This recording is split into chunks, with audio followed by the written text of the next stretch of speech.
Assalamualaikum teman-teman. Pernah nggak sih kalian kepikiran kenapa tafsir Al-Quran itu berbeda-beda? Padahal kitabnya kan sama. Kitabnya satu, Al-Quran. Kayak kok bisa ya dari zaman Nabi sampai zaman sekarang cara memahami Al-Quran itu bisa berkembang. Nah, ternyata bukan Al-Qurannya yang berubah, tapi cara manusia memahaminya yang terus berkembang. Sinilah kita bakal kenalan sama dua hal penting, yaitu sejarah penafsiran Al-Quran, yang kedua ulumul Al-Quran. Teman-teman, penafsiran pada zaman Nabi itu sangatlah simple and clear. Jadi, kalau sahabat menemukan suatu permasalahan atau suatu ayat yang belum dipahami, langsung aja tanya ke Nabi, beres, selesai. Betul banget kan? Gak ada perbedaan yang ribet. Selanjutnya, kita beralih ke zaman sahabat ini. Setelah Nabi wafat, kemudian sahabat menemukan suatu permasalahan, otomatis sahabat gak bisa dong tanya langsung ke Nabi. Dan pengetahuan sahabat mengenai turunnya Al-Quran atau nuzulul Quran. Nah, pada zaman ini tidak terdapat banyak perbedaan. Kita masuk ke generasi berikutnya, yaitu tabi'in. Banyak orang non-Arab yang masuk Islam, akhirnya penafsiran mulai beragam.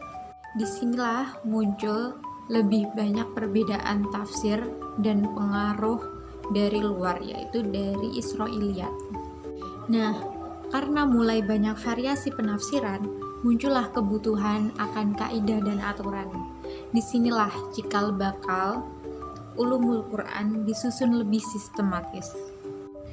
Dan muncullah berbagai metode, yaitu tafsir bil ma'sur sesuai riwayat dan tafsir bil ra'yi sesuai dengan pemikiran.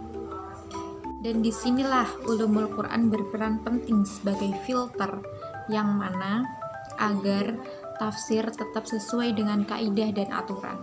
Selanjutnya sampailah kita ke zaman sekarang nih, yang mana tafsir Al-Quran sekarang sudah menjawab berbagai banyak hal di masa sekarang, seperti media sosial, krisis moral, kehidupan modern. Tapi disinilah tantangannya, karena gak semua penafsiran itu benar.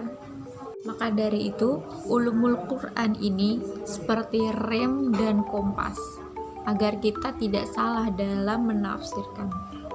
Jadi teman-teman, bisa disimpulkan di sini dari dua poin penting tadi, yaitu sejarah tafsir adalah perjalanan manusia dalam memahami Al-Quran, sedangkan ulumul Quran adalah aturan atau panduan untuk memahami Al-Quran secara baik dan benar. Teman-teman, belajar Al-Quran itu nggak cukup cuma baca dan dengar tafsir aja, tapi kita juga perlu ngerti dasarnya supaya nggak gampang salah paham. Di zaman sekarang itu banyak banget informasinya, tapi nggak semuanya itu benar. Jadi, yuk belajar Al-Quran lebih dalam, tapi tetap dengan cara yang benar. Sekian dari saya. Wassalamualaikum warahmatullahi wabarakatuh.